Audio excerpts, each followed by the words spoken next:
Welcome.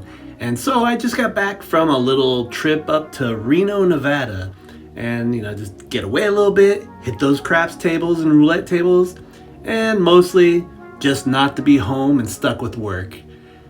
First off, want to give a shout out to the Hawaii Crap Shooters, sporting that shirt today. But just wanted to give you a little update on how things are going 1 year after the COVID shutdown. So let's go hit some casinos and let me give you a little update.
Alright, just a quick update.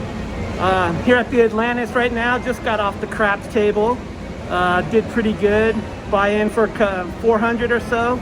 Got down, was losing a little bit after a while. It's cool, it's $5 table, so that was okay. But went on a monster roll, hit 22 rolls. So got my money, I was like down to about 100 or so. Brought that back up after my roll, maybe about 700-800. Can't complain about that. A couple crazy stuff that happened at this table and some of the other craps tables, so I'll give an update on that. But just had a monster roll, 22 rolls here at Atlantis, Reno. Yeah, so I'm gonna go back down, hit the tables again. See ya.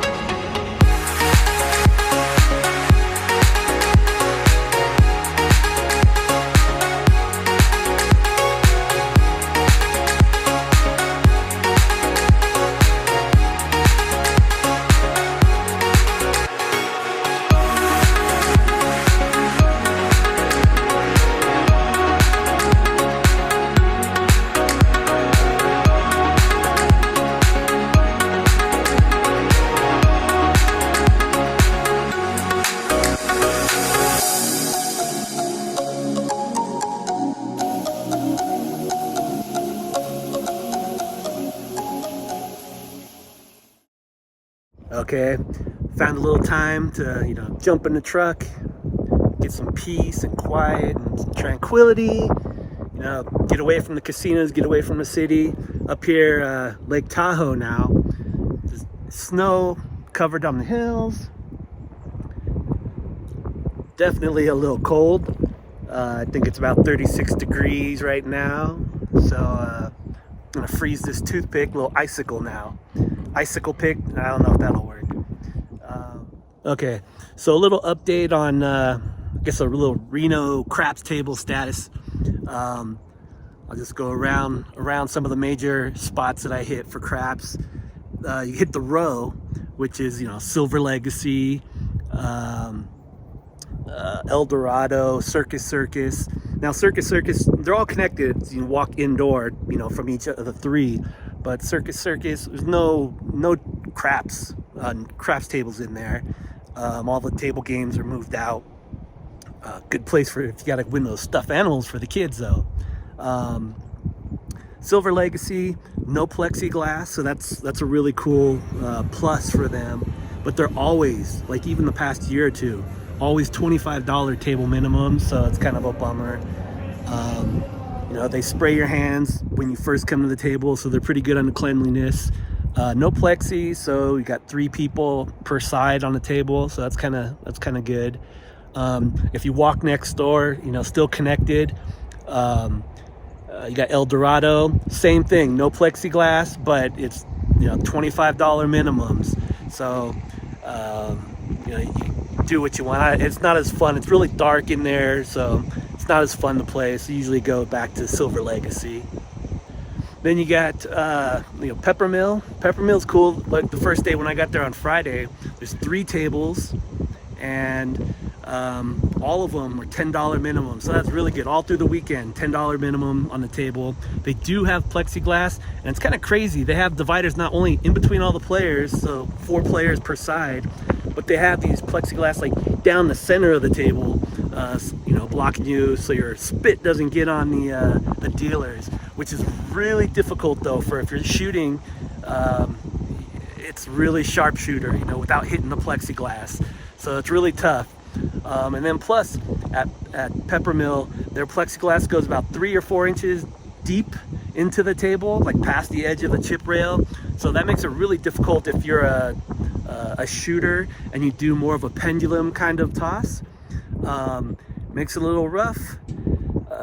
You got to really, you know, lean in farther than you would normally do it. And so, you know, you can work around it, but it's a little bit more difficult. And they from when I saw it back in September, they did cut for stickman left and stickman right. They did cut a little bit of the edge. So, but still, if you're too tall, you're leaning in, your shoulder on your swing is still going to hit that on the plexiglass. So it's a challenge. You got to be able to be flexible with that. But if you shoot from the ends of the table, then you should be okay as long as you shoot straight, because they got that plexi that hangs in the middle down the center, and so, you know, it's about 3 or 4 feet tall of emptiness, but once you loop it, you might hit that center divide. So that's a challenge for you right there. But really good. They always have plenty of tables running. Staff super friendly. I love the feeling at the Peppermill, so I always stay there, but it's always the hardest to do well there. But friendly staff, all the dealers are really cool. So there's that, the Peppermill. Then you got the Atlantis, which is kind of cool. Sometimes they only got 1 table open if you're at the, you know, late on like a Sunday or something, but they got a couple tables, 2 when I went the other night, and $5 minimum, so that's pretty consistent for them, so that's really good. $5 table minimums. They got the plexiglass, so you got 4 people per side. Fairly hard surface. Going back real quick, the Peppermill is a medium kind of bounce, kind of hardish, kind of medium. Same thing, I guess, with Silver Legacy. It's kind of a medium, a little bouncy, medium bounce. Okay, but Atlantis though, so they got 2 tables, but the really cool thing with Atlantis, why I like to shoot there, is they keep track of your actual count. So they got the counters going, and if you make the daily leaderboard, it goes up on the screen like this. My friends Ting and Angel were also at Reno this same week, and at Atlantis, Angel kicked some serious butt and rolled a 30 roll, and not only got her name on the leaderboard, but won a t-shirt of the high rollers. But so I hit my goal. You know, there's a couple bad rounds, got a lot of drunk people. Fuck, oops, damn those drunk people. They just pop in, throwing chips in the worst time. Is anybody that was like a normal player, they were just having a hard time because of you got those bad random roller people that don't know the game, people that are so drunk, and they're just like, you know, couples that are just annoying. There are a lot of problems. But we did hit 1 round. I hit 22. The guy next to me hit 19. So it was a nice bring those funds back up to a positive number again. So that's cool. Always a great vibe over at Atlantis. So usually, when I've gone there, the air quality though, it's always really smoky. This time I didn't notice it, but maybe that's just because it's kind of COVID time. But all of Reno this past weekend, I think Nevada must have lightened up on some of the restrictions this past weekend. Reno was really packed. I think there was some slot tournaments, so big promotions coming from some of the major casinos. So a lot of people were brought in. Parking was really rough at the casinos during the daytime on the weekend. Table spots were hard to find sometimes, but yeah, those are the big ones. Silver Legacy in the row, El Dorado, Peppermill, Atlantis. I didn't go over to GSR, the Grand Sierra Resort, yet. I'm gonna do that. I'm gonna stay there, tonight. Gotta go check in. I heard they got plexiglass over there, and usually about $15 table minimums. It's kind of a bummer for the minimums, but I usually like the tables over there, so I'll have some fun with that. Dealers are cool there too. So yeah, that's a little bit of the Reno craps update for now. But damn, it's cold out, but we got the snow. Got out here, get away from all the people for a little bit, freeze my butt off a little bit, but yeah, take a break, not have to deal with all the stress of the city. So yeah, that's it for that update. Talk to you later.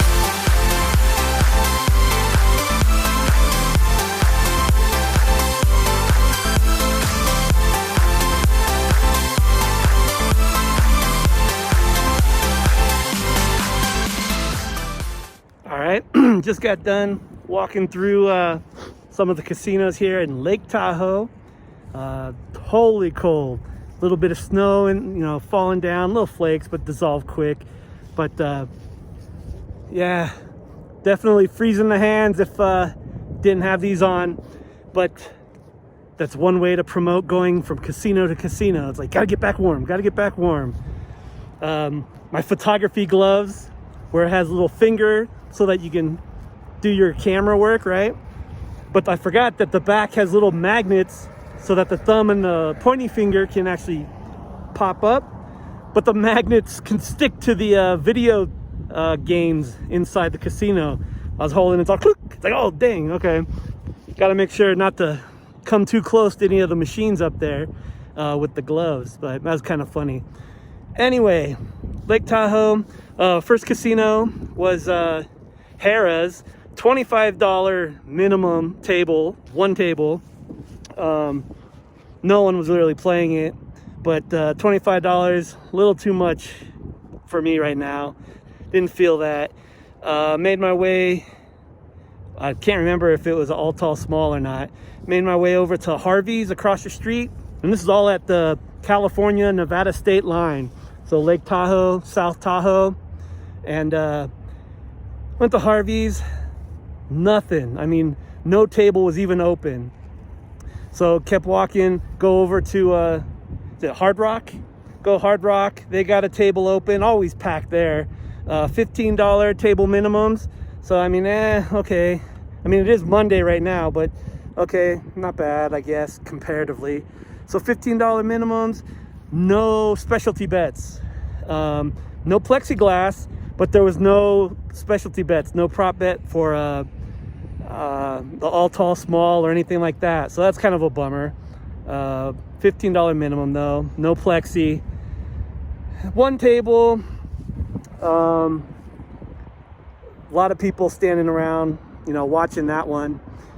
So then then the last one of the main four that are here in Tahoe, Mont Bleu, went in there. It's kind of funny. You walk in and they have a section where you can play some of the games and some specialty card games, but they have like the platforms where I guess on the weekends they'll have dancing girls up there. So missed out on that one, but that's kind of funny. Next to their Opal nightclub, they got a couple tables set up, craps tables. No plexiglass on the craps table, so that's cool. It's funny though, they only have one table open right now when I walk through. A couple people playing on it, but it's the first time I ever saw this. So it's a dead time. They only want one dealer. They had a pit boss and one dealer, and the dealer was acting as a stick man and doing the banking, handling the payouts and stuff. So he wasn't on the stick man side though. He was on like first or third base side. but it's a 14-foot table. Standing from, you know, the one side, there's no way he's gonna reach down a 14-foot table to get the dice and also keep his eye on the chips so that no one does a little quick maneuver. So it's kind of funny. So they have this straight little 4-foot solid straight line portable wall, and it has the alligator backing on it. And they literally just drop it at one end of the table, like around where the 8 and 9 are on the place bets. So now you have a 14-foot table, literally just drop the straight wall for the back wall at about, I asked the guy, the pit boss, but he didn't know the measurements or specs on the table, so whatever. So 14-foot table probably down to 10-foot. Because there's quite a bit of gap between the normal back wall and this temporary back wall that they just drop in. So I'm guessing it's a 10-foot table now that the table's at. It's kind of funny. Wish I could have got a picture of that, but it would have been too obvious and didn't want to deal with the headache on that. But that's kind of the overall thing here. That was, I think they were $15 minimum here at Mont Bleu, so that's okay, but they're only playing half a table, so that means with no plexiglass, so that means only 3 people allowed on the table at one time. So I mean, we had a couple people standing around watching for a little bit, but you know, you just can't get on a table with that kind of numbers, so whatever, it's all good. Got to go check them out. They didn't even have at Hard Rock. I couldn't even go into the Hard Rock store and get anything exciting in this with the logo on it, because I guess they're closed on Monday and Tuesday. I don't know what that's about. Guess not popular enough. Maybe I'll go play in the snow. I don't know. All right, I'm in Lake Tahoe right now. That's the Tahoe update portion. It's freezing my butt off. Probably gonna head back to Reno. All right.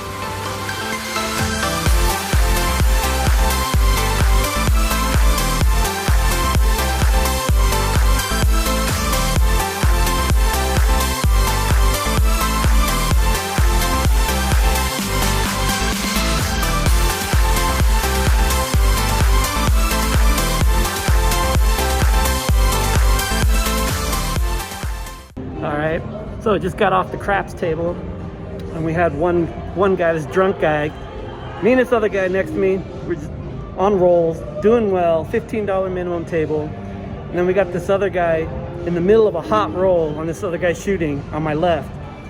Some random drunk guy walks up on the other side of the table and then just starts talking to the dealer, has the hands over the table while he's trying to shoot. And then one dealer, the stick man, asks him, you know, go ahead and keep your hands back. So one of the other dealers, keep your hands back, and he still kept his hands there. So the pit boss said, hey, you know, go ahead and get your hands behind the rail. And the guy started complaining, oh, you don't have to be so rude. And so he just started that commotion of the drunk guy commotion. So instead of letting that build up and knock this guy that's next to me shooting his roll, right? He's making good money on us here. Making us good money, but no. So I go over, sneak over, and before it starts blowing up with this guy and the pit boss, you know, put my arm around the drunk dude. So hey, listen, chill out. There's a couple of the dealers that mentioned it first before the pit boss got into it with you. It's all good. Chill out. The shooter's on a really good roll. So I calm the situation down. And I'm like, dude, just chill out and go. Guy left, and everybody, no one knew what I told them, but you know, hey. Whatever, I asked the guy, told him to chill out. We're on a hot roll making money. Don't fuck it up. So just chill out. So there's that one. There's the experience for tonight. And we're at the GSR right now, so all good. All right, take it easy.